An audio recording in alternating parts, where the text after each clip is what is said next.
हरे कृष्णा। बोलिए राधे राधे। और जोर से, और जोर से, और जोर से। जय जय श्री राधे। যখন কোনো মাকে ছেড়ে তার সন্তান চলে যায় তখন সেই মা কি করে থাকবে, কি করে বেঁচে থাকে সেই মা? সন্তান হারানোর যে কষ্ট সে একটা মাই বোঝে।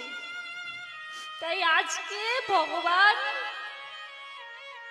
মাকে ছেড়ে চলে যাচ্ছেন, সে কান্না করছেন, বলছে লালা তুই যাস না, তুই যাস না, তুই চলে গেলে আমি কি করে বাঁচবো, কি করে থাকবো? কিন্তু ভগবানকে যেতেই হবে। গোপীগণ সবাই কান্না করছে, আর আমাদের রাধা রানী তো মূর্ছিত হয়ে পড়ে যাচ্ছে। বলছে মা আমি আবার ফিরে আসবো, বলছে আমি অনেক জলদি চলে আসবো, বলছে আমি আজকে যাব, কালকে মেলা দেখবো, পরশুদিন তোর কাছে চলে আসবো, তোকে ছেড়ে কি আমি যেতে পারি? একটা মায়ের কত স্বপ্ন থাকে, তার একটা সন্তানকে নিয়ে এত আশা করে থাকে যে একদিন সে কষ্ট সে দূর করবে। কিন্তু সেই সন্তান যদি চলে যায় সেই মা কি করে বাঁচে? মা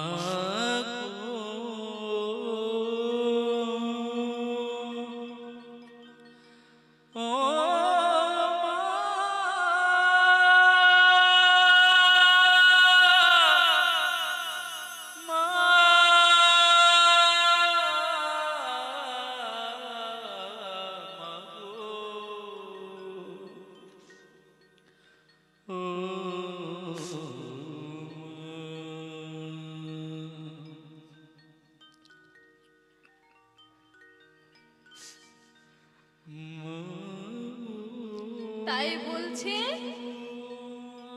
যে তোমরা আমার মাকে একটু দেখবে, তাকে তোমরা একটু মা বলে ডাকবে, তাহলে সে হয়তো আমাকে ভুলতে পারবে। কিন্তু মায়ের মন তো মা কোনো দিন ভুলতে পারে না। কত কত জায়গায় এমন হয় যেখানে মা যাবে আগে সেখানে তার সন্তান চলে যায়, যে সাহারাতে মা বেঁচে থাকে আর সেই সন্তানই একদিন চলে যায়।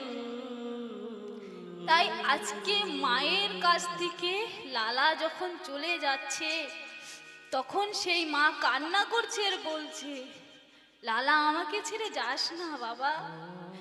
উনি জানতে পারছে যে সে কোনোদিন আসবে না, এই যে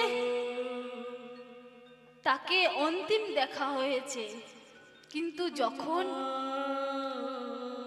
এখানে রাধা রানীর কি অবস্থা হয়েছে, রাধা রানী 3 দিন অবধি বেহুশ ছিলেন, রাধা রানীকে কেউ ঠিক করতে পারেনি। সখীগণ বলছে যাও কোনো একটা বেদ নিয়ে আসো, দেখো রাধা রানীর এই হালাত আমরা দেখতে পাচ্ছি না, আমার রাধা রানীকে কেউ ঠিক করে দাও। দেখো রাধা রানী উঠছে না, কিন্তু রাধা রানীকে কেউ ঠিক করতে পারেনি। আর যশোদা মা কি করেছে, যখন লালা চলে গেছে তখন থেকে সে কোনোদিনও ঘরে ভোজন বানাতো না, কোনোদিনও সে রান্না করতো না, তার দাসীগণই রান্না করে তাকে খাওয়াতো। যখন সে মনে থাকতো না যে হ্যাঁ লালা আমার কাছে আসে, আমার লালা আসবে, যখন সে মনে পড়ে না সে তো আমাকে ছেড়ে চলে গেছে, সে কি করে আসবে, সে কোনোদিনও আসবে না, তখন আবার সে কান্না করে।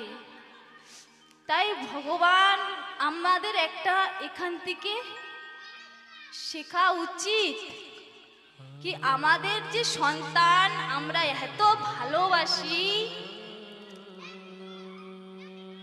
তার জন্য আমরা এত কষ্ট করি, এত কষ্ট করে বড় করেছি, আর সেই সন্তান একদিন আমাদেরকে ছেড়ে চলে যাবে চিরজীবনের মতন। যখন সে চলে যায় কিন্তু সে কোনো দিনও আসে না, তখন সেই মা কি করে বেঁচে থাকে?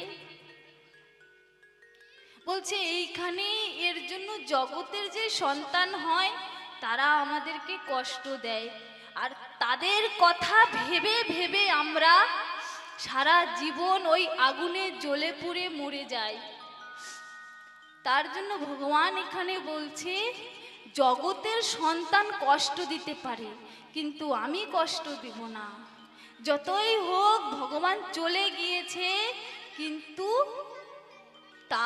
তারা সেই মায়ের হৃদয়তে ছিল। আর যশোদা মা কিসের জন্য বেঁচে ছিলেন